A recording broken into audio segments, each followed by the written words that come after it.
the vision is yet for an appointed time. But at the end it shall speak and not lie. Though it tarry, wait for it, because it will surely come. It will not tarry. What underpins a world order is always the financial system.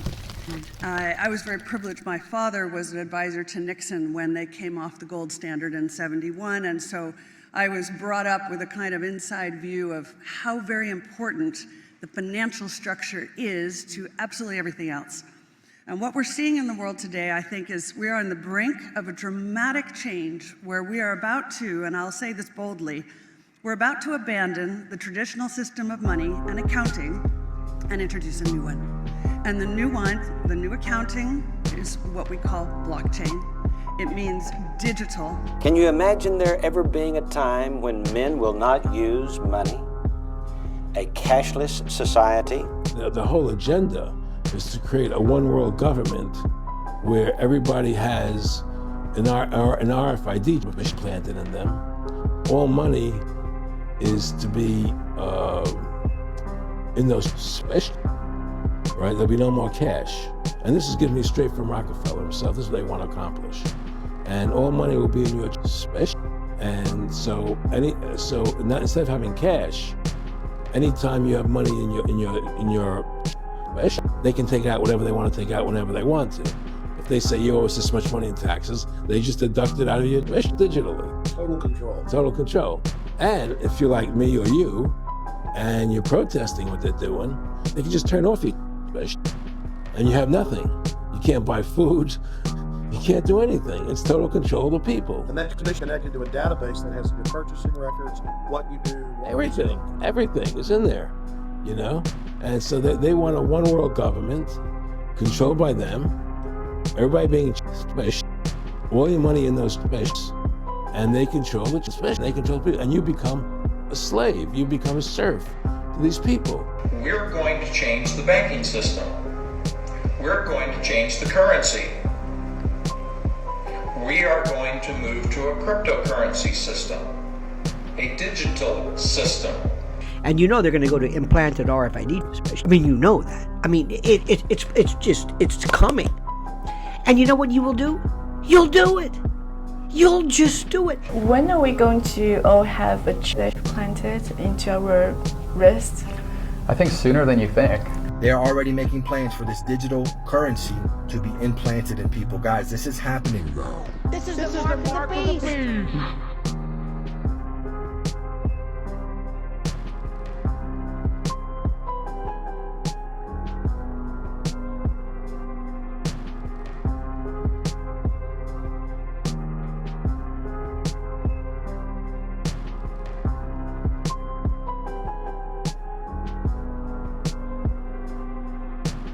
This afternoon, I'm laying out my plan to ensure that the United States will be the crypto capital of the planet and the Bitcoin superpower of the world, and we'll get it done.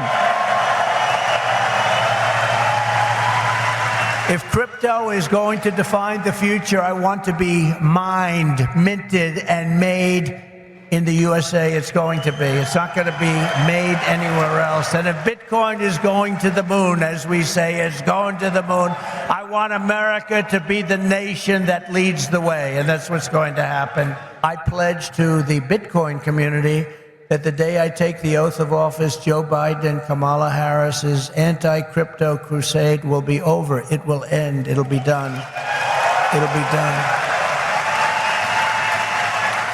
On day one, I will fire Gary Gensler and appoint a new SEC chairman.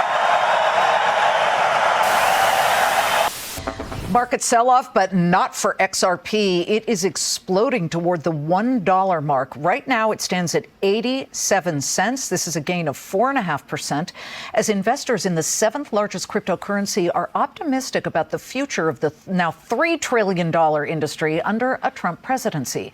The blockchain payments company Ripple, which uses XRP to enable transactions, jumped dramatically since election night.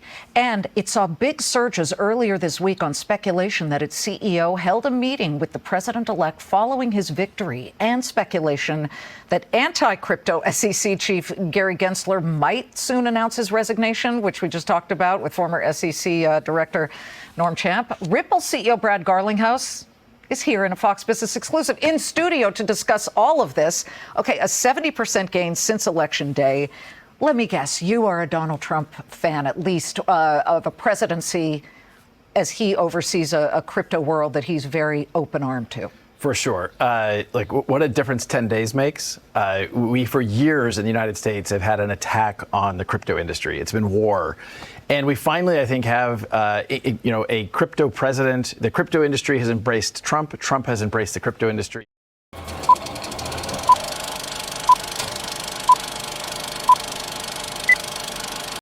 The end of currencies is what they're proposing. In some way, shape, or form. We don't know exactly what it's going to look like, but that's what they're working towards.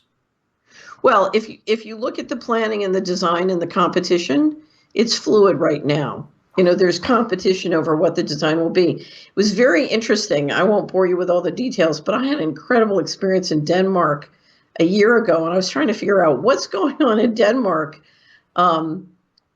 They had one of the tech firms in Denmark was being paid by the U.S. Navy to come up with a chip that could be implanted in the human body that would integrate with Ripple.